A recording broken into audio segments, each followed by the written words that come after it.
ZVSA stock analysis and price predictions for Thursday is Zyversa Therapeutics stock buy. I'll be breaking all of it down in this very brief short 1-minute video. Genuinely just looking at ZVSA, man, it pumped up very nicely, like with a 16% increase, 60% increase. This is 6-0, right? Wednesday's performance. And with this bearish side, we actually did manage to make lower lows, but then it just sort of pumped up. It's not like I haven't seen this happen tens of thousands of times, because with 43,000 videos, you guess this is like a everyday thing.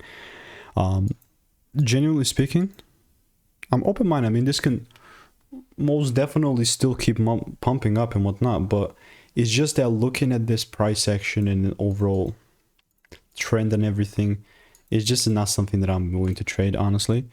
I will even come as much as to say is that if there's a double break, I'm even willing to pull it down, but it's not in an environment, but I'll probably trade this, right? And it's just me following my edge. There's far better setups. It's just a bearish bias for me, and that's it. I'm not saying it will go down and I'm randomly selling. I'm saying that if the rules are met, then I'm going down, which I need to wait for when the market opens. So if you want to get my money making emails and insights for free, click the first link in the description. See you in the next one.